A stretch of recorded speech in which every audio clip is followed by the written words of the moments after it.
Olá pessoal, eu sou o Adriano Oliveira. Eu sou o Diego Nardossi. Sejam bem-vindos ao Conexão Ciência, o podcast da Faculdade de Ciências Farmacêuticas aqui em Araraquara. Nesse podcast, os assuntos serão tratados de forma clara e acessível, trazendo inovações e informações sobre as pesquisas que acontecem aqui no campus. Os programas ficarão disponíveis nas principais plataformas de streaming de áudio, nos canais oficiais da faculdade, especialmente no YouTube. Desde já quero agradecer a parceria com a FAPESP, a Fundação de Amparo à Pesquisa do Estado de São Paulo e ao PROEC, a Pró-Reitoria de Extensão e Cultura. Nesse momento eu convido você que está nos ouvindo, nos assistindo, a deixar o seu like, compartilhe esse vídeo com algum amigo, algum familiar e lá no Instagram segue a gente também, através do @ConexãoCiência_Unesp. Você que é cientista e você que não é cientista, seja muito bem-vindo.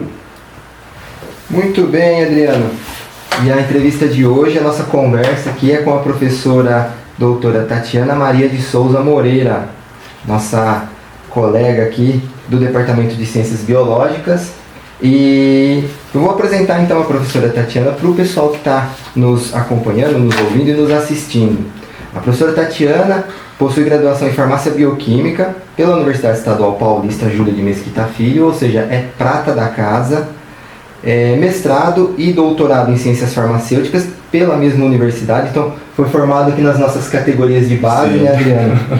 E realizou o doutorado sanduíche junto ao Aberdeen Fungal Group da Universidade de Aberdeen, na Escócia. Fez pós-doutorado no Instituto de Química da Unesp, nossos vizinhos aqui, com estágio no Departamento de Biologia e Engenharia Biológica da Universidade Tecnológica Chalmers, na Suécia.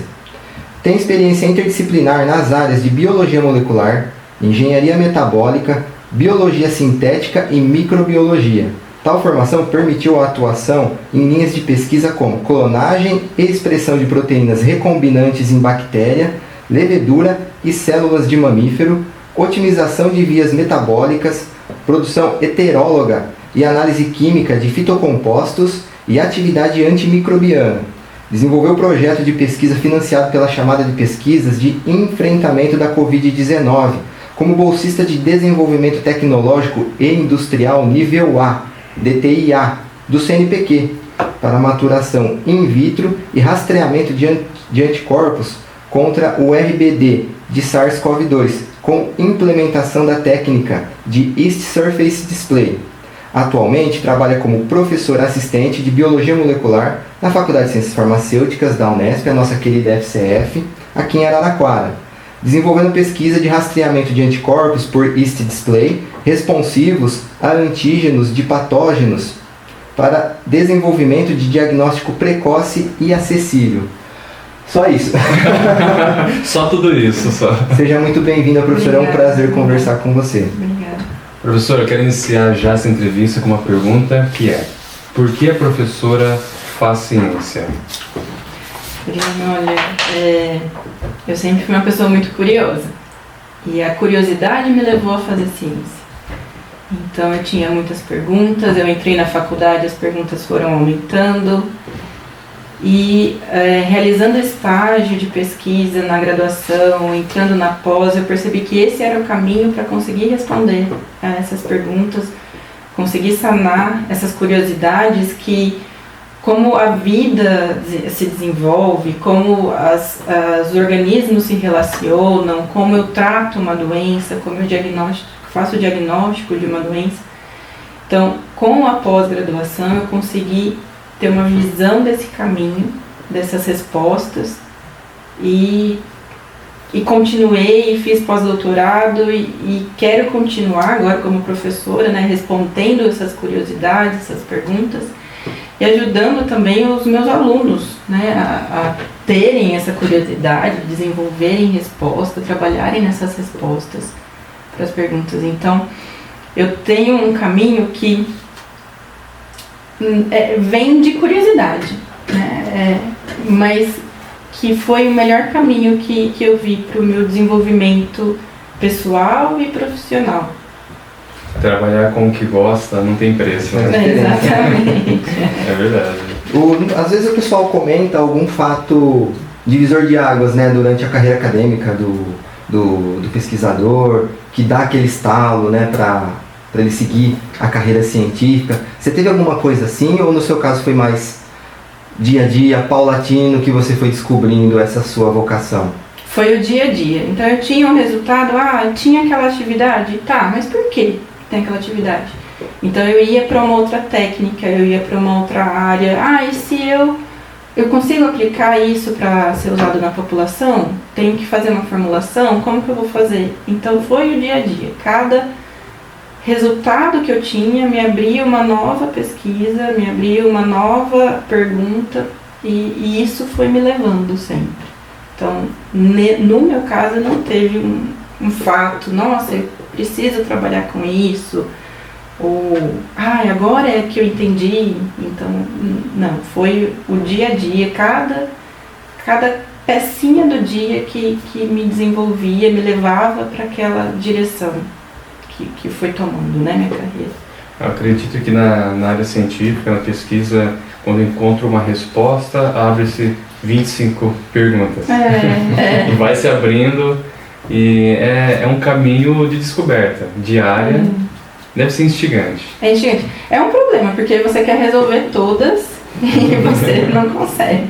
Sim. Mas, por outro lado, é muito bom porque também te abre a possibilidade de fazer uma rede de contatos com outros pesquisadores que também tenham esse mesmo interesse em responder, e você fala, olha, eu estava fazendo tal coisa e me abriu essa pergunta. E a pessoa fala, não, mas eu trabalho com isso, vamos lá, vamos responder. Então a colaboração também vai surgindo dessas 25 perguntas que se abrem a cada resposta. Muito bom, muito bom. Agora, um ponto muito interessante, e eu acho que inclusive deve ser o cerne dessa conversa, é a respeito do seu projeto, professor. Fiquei até curioso na hora que eu li aqui no seu mini currículo, que é o projeto que você desenvolve, não sei se desenvolve ainda ou desenvolveu, com o recurso do CNPq, que é o desenvolvimento de teste rápido de detecção de partículas virais de SARS-CoV-2 e detecção por meio de fragmento de anticorpo para reconhecimento da espícula viral. Isso é bom, só de tocar no assunto do SARS-CoV-2, né, da Covid, já chama a atenção. E eu gostaria então, né, de ouvir de você um pouco sobre esse projeto, né, em linhas gerais, como que foi, como tem sido desenvolver esse trabalho. Foi um projeto que oficialmente ele terminou, mas a gente vê que tem muitas possibilidades, então eu continuo trabalhando com ele, dá para otimizar ainda mais os resultados que tivemos, estabelecer um padrão melhor, continuar os testes até conseguir continuar as pesquisas até conseguir um teste oficial, né? Então isso tudo ainda tem continuidade. O projeto em si, isso era uma chamada específica do CNPq, então como eu estava no mini currículo, que não só o CNPq, o Ministério de Ciência e Tecnologia, outros órgãos do governo federal abriram essa chamada de enfrentamento em 2020, quando a Covid começou no Brasil mesmo, né? Foi decretado aqui. E em linhas gerais, qual que era a nossa proposta? Era trabalhar não com o anticorpo inteiro, mas só com a parte do anticorpo que responde ao SARS-CoV-2, no caso, nessa espícula aí, que é uma proteína da capa desse vírus, é uma das principais proteínas da capa desse vírus, e o nosso objetivo então era selecionar e modificar, inclusive para aumentar a afinidade do anticorpo, selecionar um anticorpo e modificar esse anticorpo para aumentar a afinidade dele para essa espícula, para essa proteína do vírus, para que com alta especificidade ao vírus, com alta sensibilidade, a gente conseguisse diagnosticar corretamente o SARS-CoV-2 e não gripe comum, dengue, que tem sintomas muito semelhantes, né? Acabava no início confundindo a clínica, para diagnóstico, inclusive porque existiam pessoas que tinham tido contato com a versão do SARS-CoV e não SARS-CoV-2, então precisava fazer essa distinção.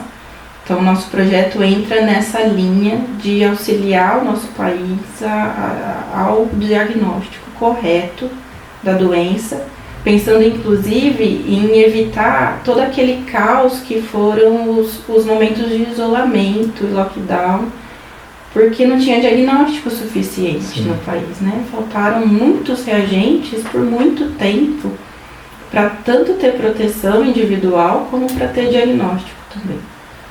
Então, nosso projeto surgiu dessa necessidade.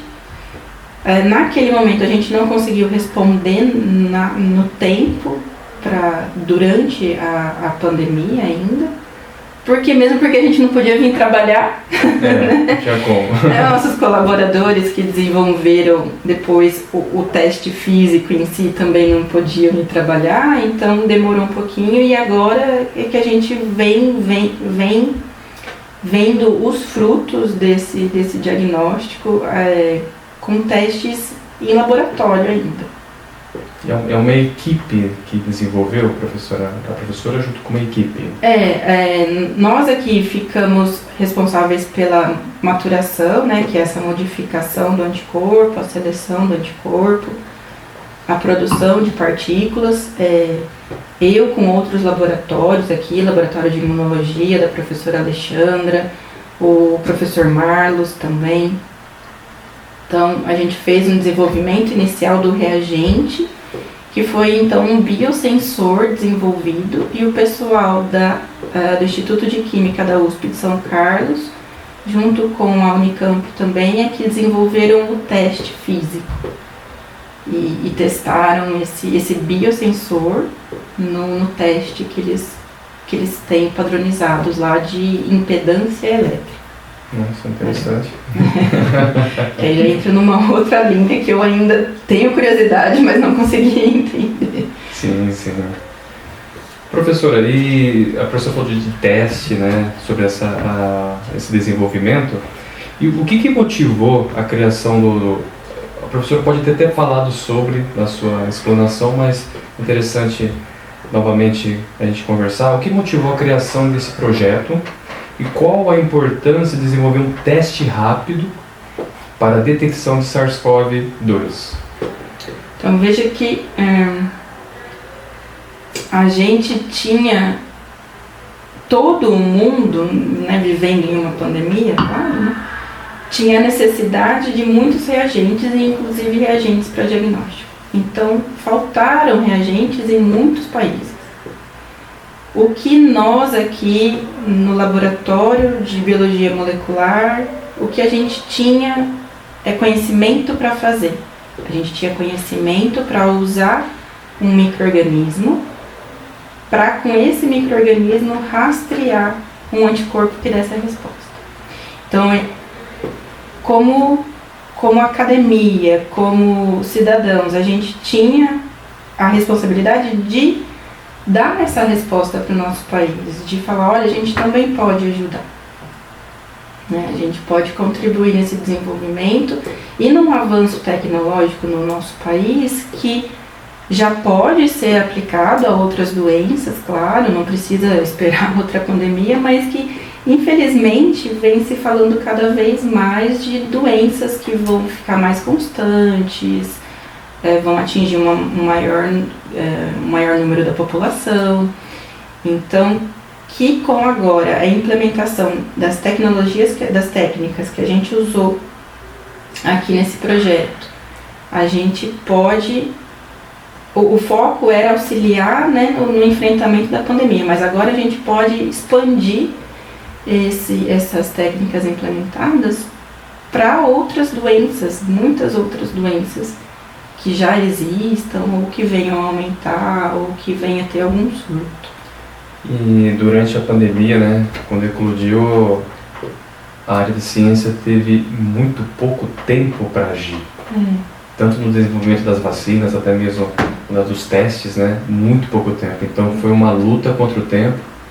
e graças a Deus o Brasil contribuiu, a MESP, vocês pesquisadores contribuíram da melhor maneira possível, mas com outro tempo, né? Muito pouco tempo nós tivemos. E isso que você comentou, né, que houve, né, o desenvolvimento do projeto, o desenvolvimento da técnica, né, para o novo diagnóstico, para o método de teste rápido, né, e que ele não foi desenvolvido a tempo de ser efetivo lá em 2020, também foi quando começou, né. No entanto, isso não é em vão, porque o legado fica, né, a técnica está desenvolvida e pode ser usada para várias outras doenças, né. Exatamente. E professor, se você puder explicar assim, de uma forma mais breve, embora você já tenha tocado em alguns pontos nesse assunto, lógico, como que funciona o teste e qual que é a diferença dele em relação a outros testes já existentes, estabelecidos? A nossa proposta é trabalhar não com o anticorpo completo, mas só com uma parte do anticorpo que responde, que identifica a proteína do vírus. E com essa parte do anticorpo, a gente mantém ela ligada na superfície da levedura.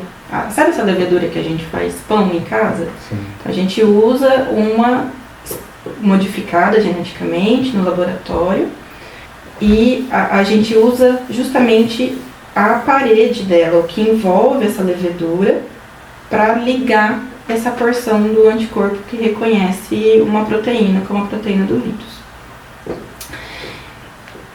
Depois que a levedura produz essa porção do anticorpo, a gente quebra a célula da levedura para só ficar com a capa então da levedura e o fragmento do anticorpo ligado ali. Então, só nesse procedimento a gente tem um processo de produção que acaba sendo muito menos custoso do que a produção de um anticorpo monoclonal pelas técnicas tradicionais. O anticorpo completo, com a estrutura dele completa, pelas técnicas convencionais. E tem resposta, e mesmo assim, né, mas não tem resposta. Não, ele manteve a resposta, a gente tem os resultados de que essa resposta se mantém só desse fragmento ligado nessa partícula, que agora essa capa, essa parede da levedura acaba formando pra gente uma partícula. E que a gente poderia até dizer que é funcionalizada, mas que a gente já produziu ela dessa forma, funcionalizada. A gente não precisou funcionalizar depois. Então essa partícula é que foi para a produção. Isso é o biosensor que foi para a produção, para ser feita a produção do teste, que aí é feito sobre uma camada de quitosana, em ambiente extremamente limpo. O que é quitosana? A quitosana é um polissacarídeo, que ele é muito utilizado para produção, para fixação. Ele tem alguns grupos químicos nele que ajudam a fixar a sua proteína numa matriz sólida. Então você fica, com essa quitosana, essa partícula que a gente produziu com o fragmento do anticorpo ficou presa nessa matriz imóvel, e isso então é que forma um cartuchinho, com um retângulo, uma lâmina, que é o que a gente vai usar para o teste em si. Tá? Onde vão ser colocadas as amostras e o resultado vai ser obtido. Mas qual que é a vantagem dessa tecnologia versus os testes atuais? Porque agora que passou o sufoco, graças da pandemia, a gente tem já os testes em farmácia, né, que a gente compra, consegue realizar em casa. Mas qual que é a grande vantagem desse novo teste? Tanto a especificidade, que a gente inclusive pode alterar facilmente para reconhecer novos mutantes do vírus, que a gente vê que volta e meia acaba aparecendo mais um. Esse ano apareceu uma nova variante, que não foi de preocupação, mas a OMS ainda ficou de olho. E a gente tem uma redução de custo, por não precisar purificar anticorpo, por ter uma partícula onde o próprio fragmento que reconhece é produzido e fica fixo nessa partícula, a gente tem uma redução muito grande de custos, consegue manter estabilidade, e isso pensando em atingir aí vários setores, várias regiões do país, por exemplo, disponibilizar em grande quantidade no futuro esse teste. Professora, e qual é a amostra biológica que é coletada para se fazer o teste, por meio desse teste que vocês desenvolveram? Estamos testando com saliva, né? Então é bem menos invasivo do que, de repente, um teste de sangue e tal. E os testes, mesmo de farmácia que a gente vê hoje, são aqueles com suave, que a própria pessoa tem que colocar o suave no nariz e alcançar a laringe aqui atrás. E eu não sei vocês, mas eu olho para aquilo e falo, eu vou conseguir fazer isso. O cotonete. O cotonete. Eu fiz 2 vezes, mas numa unidade, né, de saúde. É desconfortável, é bom fazer, mas sim, é desconfortável. E tinha um grande problema durante a pandemia, né, que era a contaminação de quem fazia, porque a gente não tinha os testes disponíveis individuais, né, mas a contaminação de quem fazia a coleta desse material. Porque quando você tira, pode acabar respingando, gotejando. E você via que a pessoa que fazia o teste em você, ela estava muito bem paramentada, muito bem vestida, protegida. Isso é verdade. Né? Para evitar a contaminação dela própria. Professora, seguindo nas perguntas, eu gostaria de fazer uma. Por que a escolha de fragmentos de anticorpo para reconhecimento da espícula viral foi considerada a melhor abordagem? Porque quando a gente fala em anticorpo, a gente fala em uma proteína que ela é grande, mas nessa proteína grande você tem uma fração pequena, é um pedaço pequeno de toda a proteína que vai reconhecer diferentes micro-organismos, diferentes vírus, diferentes partes desses agentes que causam alguma doença. E isso a gente chama de antígeno. Mas é só essa pequena porção que reconhece.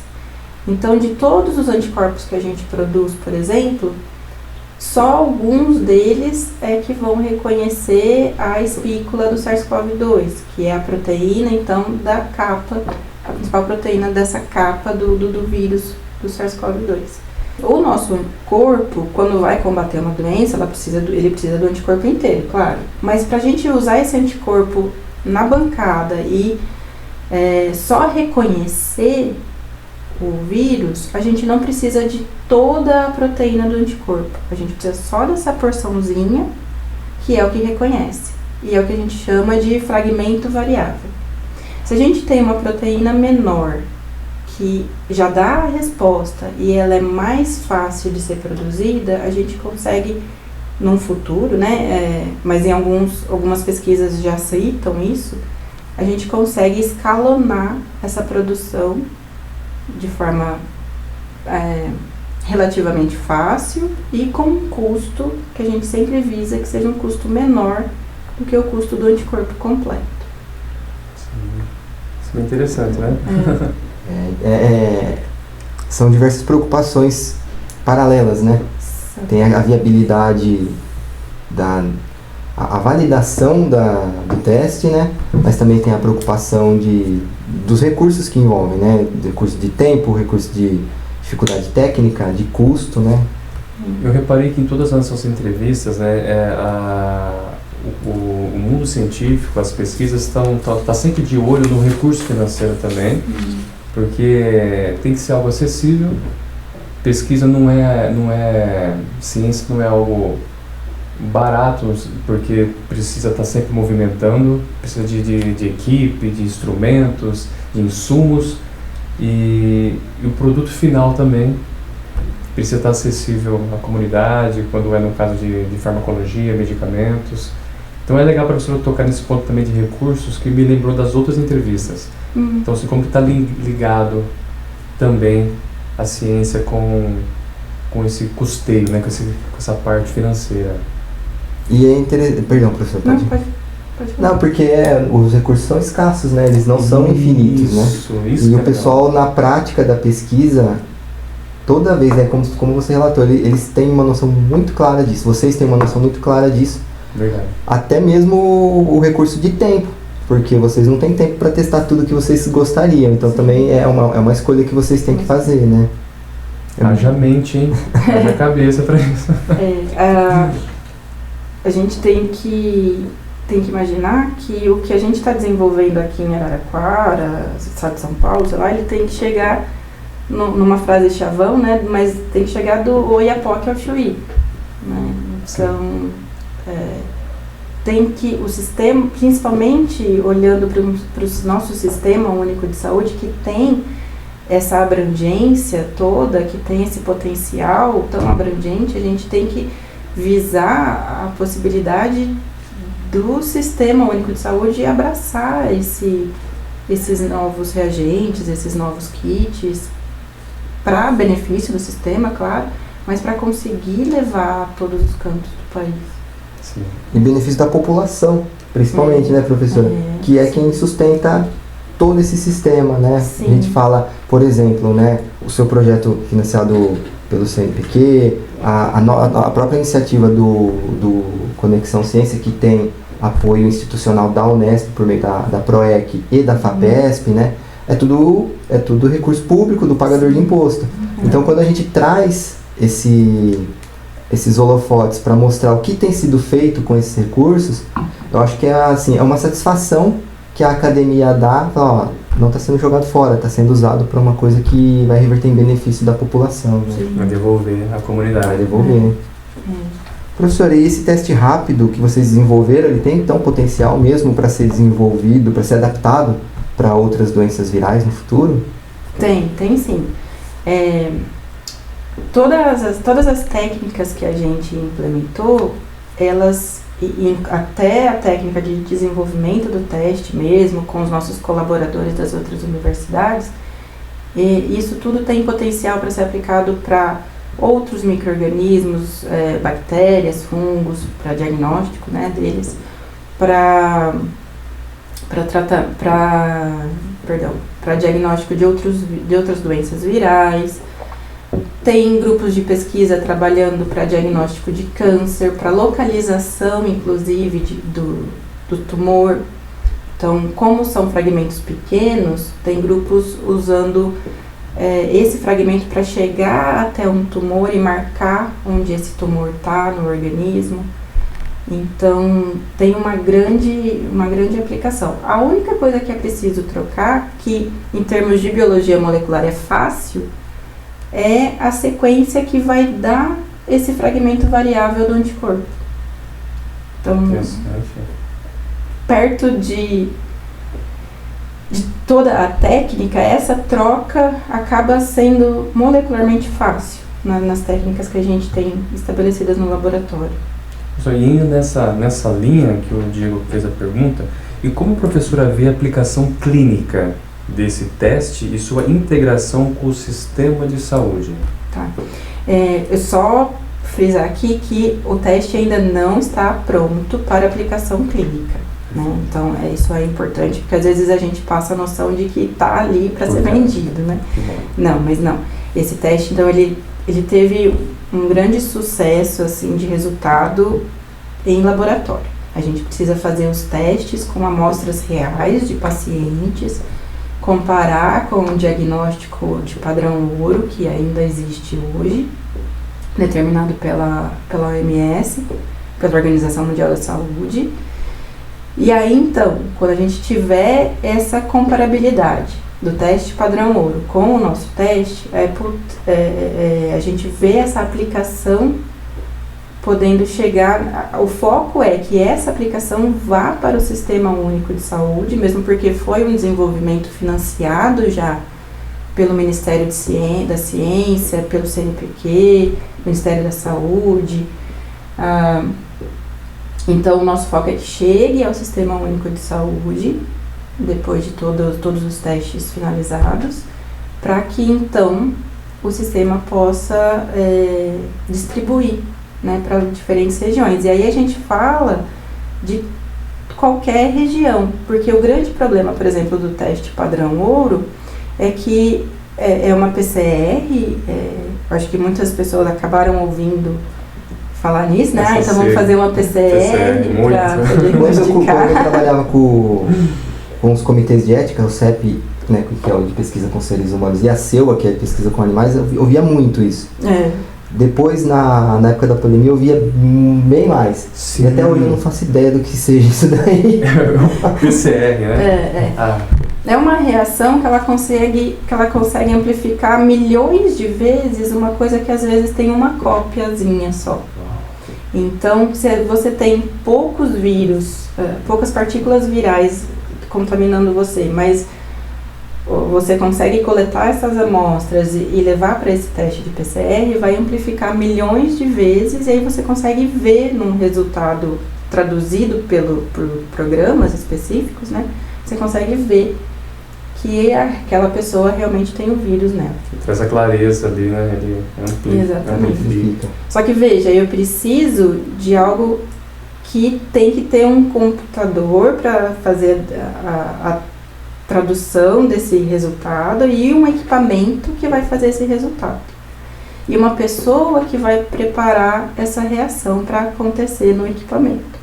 Então eu tenho um aparelho que é de um custo relativamente alto, uma pessoa que tem que ter uma alta capacitação para fazer esse procedimento.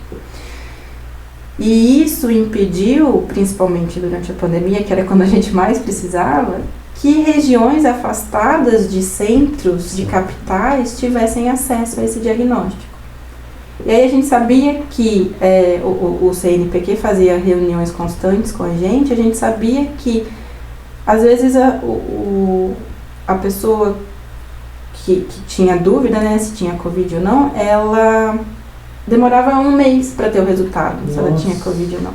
Então ela ficou 1 mês em isolamento, às vezes a família dela toda ficou 1 mês em isolamento, ou pior, não ficou, sem ter o resultado em mãos. E que foi um outro grande problema da pandemia, né? Então, com esses testes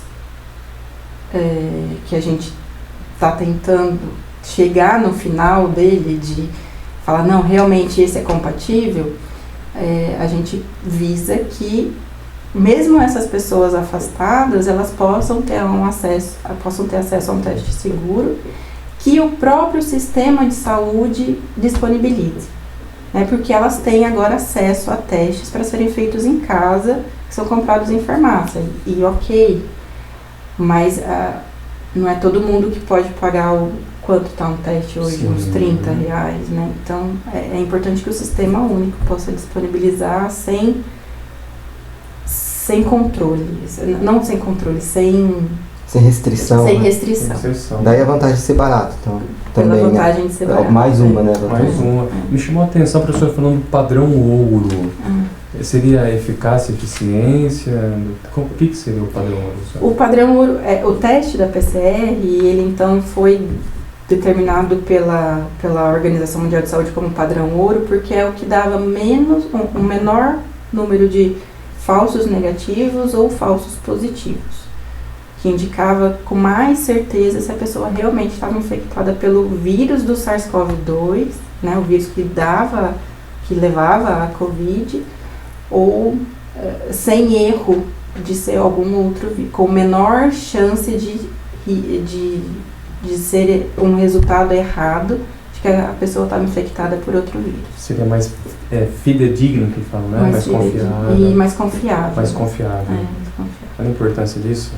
Agilidade e ter também confiança ali, que não tá captando outros vírus, tem que ser o SARS-CoV.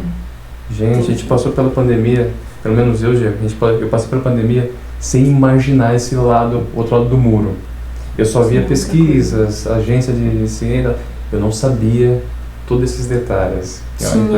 Tinha que o pessoal teve que correr muito para em muito pouco tempo padronizar um teste. É isso. Muitos testes e todo mundo nesse mesmo problema.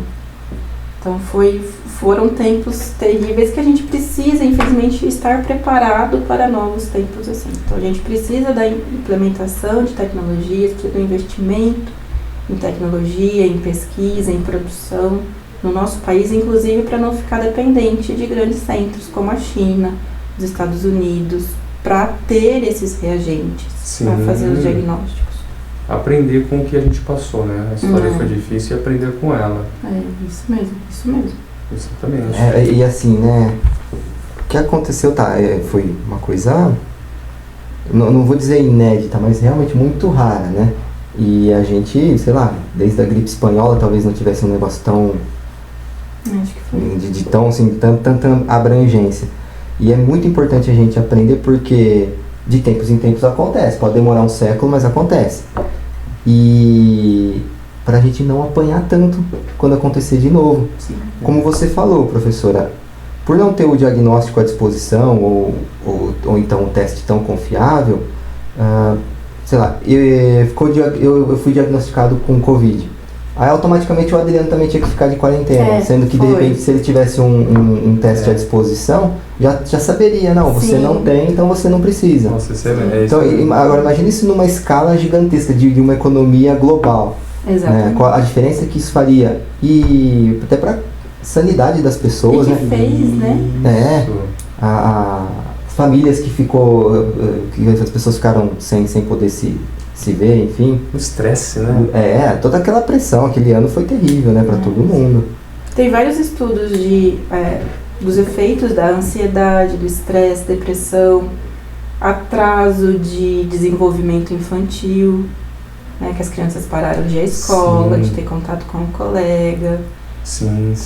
Inclusive até na volta às aulas, eu lembro de um artigo de psicologia que eu li, o estresse dos alunos a voltar para a escola, porque a gente que é adulto já sentiu isso.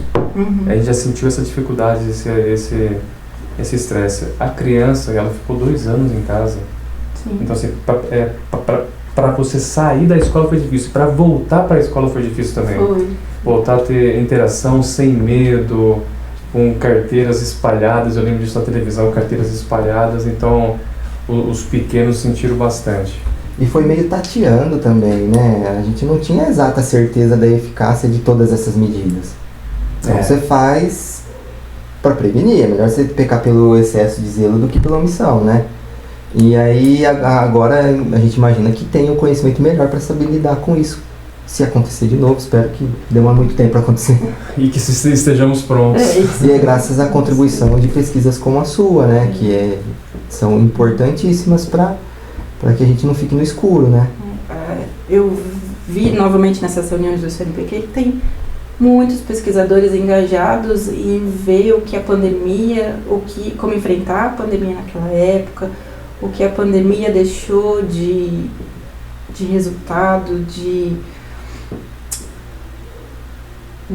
traumas ou de benesses, se conseguiu, né? Então, tem muitos grupos muito bons no nosso país que precisam continuar o trabalho deles para realmente fortalecer nossa ciência para novos desafios como esse, caso venha. Sim. Quando venha. Muito legal. Um tema extremamente importante, né, Adriana? Acho que tinha que ter no nosso set de entrevistas esse assunto, sim. Foi bem providencial. Sim, porque a gente passou a pandemia, eu passei a pandemia, nós passamos aqui do lado de cada muro, né? Como pessoas comuns, né? Leigas, né? Leigas, né? Pegando informações nos jornais, na rádio, mas sabendo que o mundo olhou para a ciência durante a pandemia. Teve que olhar para a ciência. Então havia um distanciamento e o projeto do podcast é para fazer esse encurtamento, né? Essa ponte com a comunidade. Então durante a pandemia os holofotes estavam para a ciência, principalmente no Brasil. Sim. E assim, aliás, precisou olhar para a ciência no Brasil, porque não era talvez tão foco, mas passou a ser foco, que a gente possa ter aprendido com isso e valorizar. Aprendido inclusive que existem muitos fatos mentirosos, né? As Isso. chamadas fake news, e que a gente precisa procurar as respostas com os especialistas, não é? Também, né? Então, trabalhar, eu vejo o trabalho de vocês já nessa direção, então vamos esclarecer, vamos disseminar os fatos verídicos, né? Os fatos que têm algum embasamento científico no momento, né? Porque a ciência sempre muda também, de repente alguma coisa que eu estou falando aqui muda já no ano que vem, mas no momento que a gente tem de ciência agora, comprovando com resultados, então vocês estão trazendo para divulgar, para disseminar para toda a população, e isso é excelente. Não é um achismo, Bom, né? Exatamente. Não é um achismo, foi testado, foi estudado. Exatamente. E buscar a fonte primária. A fonte primária. Busca a fonte primária. E não foi ninguém que te contou, você ouviu da pessoa que desenvolveu. Isso. Né? Então, se a gente conseguir fazer uma mínima contribuição nesse sentido, a gente já vai ficar muito feliz. E ter essas conversas com vocês tem sido assim, muito, muito, muito legal. Né? Professora, encaminhando para o encerramento da entrevista, a gente gosta de fazer um apanhado dos principais tópicos que foi conversado durante a sua fala. Então, o que a professora achar que merece ser destacado? Eu agradeço a oportunidade de vir falar aqui com vocês justamente da linha de pesquisa onde eu trabalho, que traz esse foco, que é trabalhar na biologia molecular com alguma sequência que vai poder construir ou vai poder selecionar a parte de anticorpos que responde com alta capacidade para a detecção de uma doença, por exemplo. E que com isso a gente consegue, de uma certa forma, ter um custo menor, né, comparando com outras análises convencionais, para chegar em um teste que seja de diagnóstico rápido, que seja estável, que seja confiável e que possa ser distribuído por todo o território nacional, né, justamente por agregar todas essas qualidades. Então a gente parte aqui de falar de biologia molecular, mas para chegar num atendimento à população nacional. Não de imediato, não nesse momento, mas com todo esse potencial e toda essa viabilidade de distribuição. Perfeito. Adriana, acho que é bem legal, né, a gente frisar o ponto principal dessa conversa, porque eu fiquei bem entusiasmado, porque é para falar de pesquisa envolvendo a Covid-19 e desenvolvimento de teste para diagnóstico, que já por si só já e tem o bônus de ser potencial teste rápido e mais barato para todo quanto é tipo de doença. Então, assim, isso é bem legal, é muito legal. Fantástico. E fizemos uma linha do tempo, a professora acabou de fazer uma linha do tempo, do laboratório até a comunidade. Isso também é importante para quem está nos assistindo. E desde já, professora, agradeço por ter aceitado o convite da entrevista. A gente costuma falar que a gente recebe aulas aqui. Foi mais uma aula que a gente esteve desse lado do muro, como pessoas comuns, e diante de uma pesquisadora e toda uma equipe, a gente aprende bastante. Hoje, acredito que a pandemia vem com outro tom pra gente, porque com essas informações, a gente sabe o quanto vocês correram e o quanto foi importante o trabalho do pesquisador durante a pandemia e pós-pandemia principalmente. Mas pode esperar um pouquinho, né? Espera um respiro. Espera umas gerações. Professora, nesse momento agradeço. E se a professora quiser estender o agradecimento para alguém, alguém do laboratório, parceiros, fique à vontade. Eu gostaria de agradecer o convite, né, à faculdade, claro que ao CNPq também, aos ministérios, a essa chamada do governo federal que financiou o projeto. Não seria viável realizar todo esse projeto sem o financiamento. E a todos que trabalharam comigo naquele momento de pandemia. Então tinha estudantes que eu tinha que fazer o rodízio entre eles para eles poderem vir ao laboratório. Muito obrigada ao empenho de vocês que continuaram por todo o tempo que foi possível, a todo o grupo que trabalhou comigo, que continua trabalhando nessa pesquisa e em outras, claro, mas como eu foco hoje aqui nessa. E agradecer também aos colaboradores. Não vou citar nomes porque são vários colaboradores e ainda tem os alunos dos professores.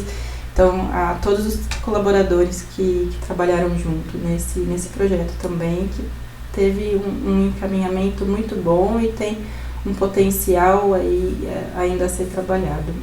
Excelente, legal. Excelente. Bom, pessoal, então a gente vai encerrando a nossa conversa. Nós agradecemos a vocês que nos acompanharam e convidamos, né, para seguir o nosso arroba no Instagram, que é o Conexão Ciência _Unesp. Agradecemos muito aos nossos apoiadores institucionais, a Pró-Reitoria de Extensão e Cultura da Unesp, a PROEC, e a Fundação de Amparo à Pesquisa do Estado de São Paulo, a FAPESP. Agradecemos imensamente você, professora, foi um prazer ter essa conversa e nós nos vemos na próxima, né? Sim. Então até mais, um abraço. Tchau, pessoal.